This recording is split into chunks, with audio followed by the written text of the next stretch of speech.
Hello there. Today, we shall take a second look at the subject titled Dedication and Loyalty, the Secret to Ascension and Succession. Dedication, I mean, and loyalty, the secret to succession and ascension. My name is Femi, and I'm your regular host on the KF Leadership channel. I'd just like to encourage you to click on the notification icon and subscribe so that you can get notifications and information as we upload more videos. So this is the second and concluding part of that topic that I started, I think last week or about a couple of weeks ago, titled again, Dedication and Loyalty, the Secret to Succession and Ascension. In the previous video, we talked about one critical or two important factors that eventually guarantees that an individual succeed its principles in a position of leadership, particularly kingship or the presidency or the headship of a nation. And in that previous video, I shared that in addition to some of the criteria of leadership and kingship that I've discussed earlier, you can find that in my videos on my channel when I talked about the purpose of God for the people at that time, somebody with right standing, experience, skills, competence, hierarchy, and all whatnot. Those are the criteria God used to selecting the king or the person that eventually becomes the leader or the president of a nation. However, in addition to that, when there are several candidates or when there are several choices of people that might be qualified or eligible, another critical factor that determines or that helps to propel an individual into that position of leadership is what I discussed about, or that we titled dedication and loyalty.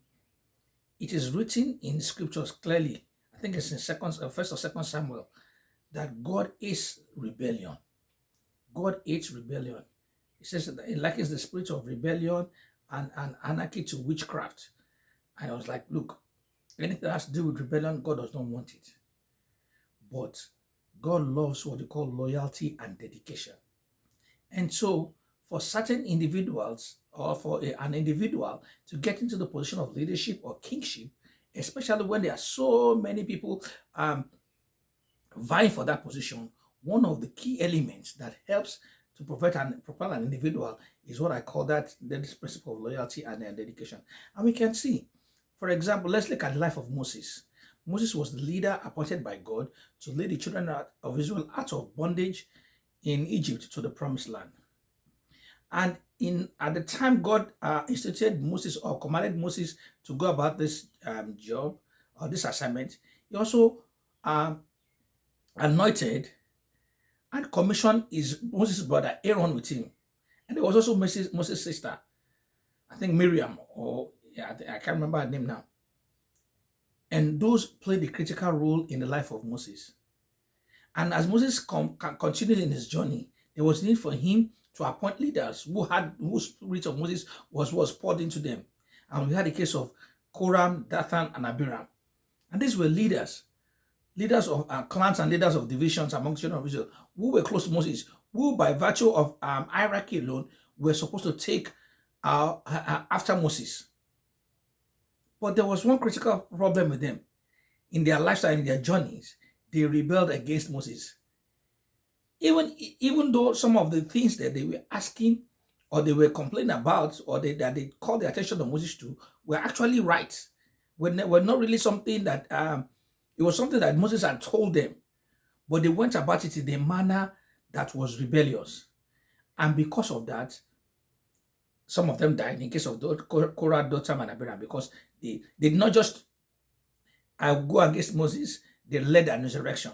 And so they rebelled against Moses. And because of that, they died. Even Aaron too, who probably would have taken over from Moses because he rebelled based on the choice of Moses marrying, I think, an Ethiopian woman. Then they rebelled. And God punished them for their rebellion. However, the Bible records that there was a man called Joshua, son of Nun, who ministered or who served Moses. There was no way it was recorded in the scriptures that Joshua rebelled against Moses. You can disagree with your leader or your principal, but you don't rebel against your principal in the course of your taking your decisions, even if you don't agree with such a principal. And so that happened. And when it was time for Moses to leave, to hand over, to pass the baton, it was neither Korah, Dathan, nor Abiram, because they had already died. It was not even Aaron. It was Joshua, the son of Nun, who was never recorded to have rebelled against Moses, that became the leader of the children of Israel. If you look at even the life of children of Israel when they left, when they got to the promised land, and when God started appointing judges for them, there was a judge called Eli who had children. And by the order of the priesthood, his children were supposed to take over. But the children were wayward and they were very rebellious. And what happened? God killed Eli and his children. But there was another person named Samuel who also served Eli. And it was not recorded that Samuel rebelled against Eli. He did not go against the wishes of Eli or the instructions or the ordinance of Eli, like the sons of Eli did.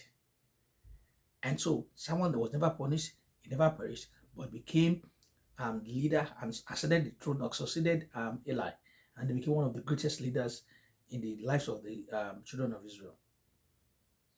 He was never rebellious. Even when Saul became king, he had a servant in the name of David, and he had several servants, even his own son Jonathan and his children, and Mephibosheth and all that. And in spite of, or despite the fact that Saul sought to kill David several times, David never rebelled against Saul. What he did was he fled. He hid himself. He had several opportunities to rise up. And even when people suggested against him, that look, rise up. We have caught it where we did. David, I mean, Saul is in your is in a territory where you can capture Saul and destroy and kill him once and for all. David refused. He did not rebel. He was not disobedient. He was not disloyal to his master. He ran away and made himself safe. And therefore, after Saul died, and there was a bit of commotion between the house of David and the house of Saul, eventually, David succeeded Saul as the king of the whole of Israel. Even in the life of David too, when David became old and was about to die, David had several sons. First, Absalom, who rebelled against his father, wanted to take the throne. Of course, Absalom died. Then there was Adonijah too, who wanted to usurp the throne. And they were trying to rebel against their father. They didn't get the throne. It was Solomon, who was least qualified by virtue of hierarchy and age, and the manner in which Solomon became the child of David. He was the one. And the Bible records that Solomon stayed with his father. That was why you can even read in the Psalms and the scriptures that when Solomon was writing the Proverbs, he was saying, my father said to me, my son, listen, take heed to my advice. Because he was closer to his father. He was supportive. He was never rebellious against his father. He was dedicated and loyal. And therefore, when the time came for the baton to be passed, when the time came for the kings to be passed, because he was closer and in honor the legacy of his father, Solomon, was the one who ascended the throne. Of course, there was a lot of politicking and intrigue in there. But the key factor is here, which I've explained before. When you rebel against the leader, even if when you don't agree with the leader, when you disagree with the leader, you can make your disagreement known. And if you don't feel like led to continue in that environment, you can live peacefully. But don't rebel and don't lead an insurrection or rebellious group. Even when you disagree with that, you can caution those who are behind you and say, look, you know what? Excuse me, I disagree with this leader and I'm taking my decision. You don't have to follow me, but don't rebel against that leader, whatever organization you are. Because if you do in a matter, usually what happens is death or destruction. And we can see the example I gave. Korah, Dathan, and Abiram, even Aaron and Moses' sister. It took the intervention of Moses for them to be spared. Then Eli's sons. Then Saul and his children. And even the children of David, Adonijah and Absalom and others that rebelled. And I said this in the light of the last presidential election cycle in Nigeria, because I have to say this to show you the modern day experience. Because a lot of things have been said. I remember before the election, I warned a lot of men of faith, a lot of clergy leaders who were prophesying things that God didn't send them, just like they prophesied with Donald Trump too. That please don't say things like this. Even if God has spoken to you, politics is quite different. Things happen in the realm of the spirit. Of course, I knew clearly that the person who was going to be, who eventually became the president of Nigeria right now, was going to be the one to win the election. The manner I did not know, but I know he was going to be the one based on the criteria God had shown me, which I've talked about in my previous videos, and you can go and check them about experience, competence, the mind of God, righteousness, and all that. That was the direction, that was the model that I was following. But God showed me another critical, important principle, which is what I shared about rebellion. And that's played a major factor in his ascension to the throne, whether you like it or not. Because current president of Nigeria, President Bola Ahmed Tinubu, and you can fight me, you can disagree with me, but this is a fact and it's biblical. There was a principal, there was a man called Awolowo, who in 1963 wanted to become the president, who probably would have been the best president Nigeria would have had, but he was never allowed to be president or even the prime minister then. In 1963, and I think in 1973 or 1983, when he wanted to become president, it was recorded that a prominent man named Chief M.K. Abiola was one of those who rebelled against him, and kind of helped to truncate his ambition to become president. They rebelled against him, which was, they were saying it was political, but they were of the same Yoruba stock. And they rebelled because he was prominent, he was very rich. Amike Abiola was rich and powerful then. But Awolowo was the acclaimed leader, of course, undisputed leader then of the people of the Southwest. But MK Abiola played a role in making sure, and it was widely accepted that he played a role in making sure that that affected the chances of Awolowo from becoming president. And at the end of the day, he didn't get it. Awolowo never became president until he died. Now in 1993, fast forward 1993, MK Abiola too also decided to run for presidency.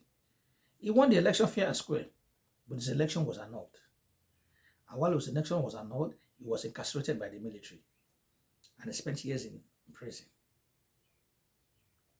But behind him was a man called Bola Ahmed Tinubu. And throughout the challenges, the ordeal, and the struggles to actualize the mandate of MK Abiola, Bola Ahmed Tinubu never rebelled against Abiola. He had to go into exile for whatever reason. Because of that reason and all that, he went there. But he supported and funded the cause of MK for the actualization of the mandate of MK Abiola. He never rebelled against his principle. He used his money, he used his time, he used his connection to ensure that mandate was given or was reclaimed. And when after the military era left and Tinubu came back, he became the governor of Lagos State. He was the first person to recognize that mandate by declaring June 12th, which was the day, which was the electoral day, the day Abiola was elected, the day of the election that won the Abiola the presidency, but which was never given. He made it a statewide holiday in Lagos State, and he popularized it in the Southwest. He honored the memory of MK Abiola and that mandate struggle, and he continued to do it. And eventually, when it was his party, Tinubu's party became got into presidency, they also made it a national honor, and therefore, he showed dedication and commitment to the struggle of MK Abiola. He never betrayed that struggle, and so 30 years later, when he too now decided to run for presidency, it was the major factor. It was one of the major factors, if not the major factor, that ensured that he got into that role. He was not the best candidate Nigeria could have produced. Of course, out of the major ones, he was eminently qualified. There's no doubt about that. And if you looked at the way the election went, you will understand. You will understand that there was typically, basically the hands of God in that election. Because people, where they thought they were powerful, lost woefully. He himself lost in his base in Lagos State. A state he had never lost since 1999. But he lost. However, he still eventually became the president and was running. And people have said he was going to be removed, he's going to be removed. Whether he's removed or not, the fact is that he has become the president. He has actualized his mandate, his desire. But he actualized the mandate upon a lot of factors. But one critical factor that even ensured that he became president was the fact that he was dedicated and loyal to his predecessor. He followed the struggle. Even when the outgoing president was there, and President Muhammadu Buhari, and they had conflict, in spite of the challenges, policy decision, and everything that went wrong in that administration, Bola Ahmed Tinubu never rebelled against the president. He never rebelled against the president. Even when they disagreed, he spoke constructively. It is a core principle in leadership. So as young people, if you must enter, if you as people who want to become a leader in everything, especially want to get a throne and kingship, you must cultivate, you understand the principle of dedication, loyalty, and the reason not to rebel. Rebellion is what God hates. Even in heaven, it is recorded that it was because Lucifer and his angel rebelled against God. God did not take it lightly with them. He didn't say forgive them. He said you are banished, and that's it. Because I think in 2 Samuel, was it 1st or 2 Samuel? I can't remember the exact portion now. God says that the sin of rebellion is like witchcraft. God hates rebellion. And so wherever you are in your career, in your business, when you have a principle, it's important that you are dedicated and loyal to that principle. And if you don't want to get involved with the principle, you don't want to be supportive, make it known. But always make sure that your loyalty and dedication can always be accounted for. And when you are loyal and dedicated to your principle, it's more or less a guarantee that when the time comes for succession and session, you will get it. All other factors being equal, it is a major game changer. Thank you.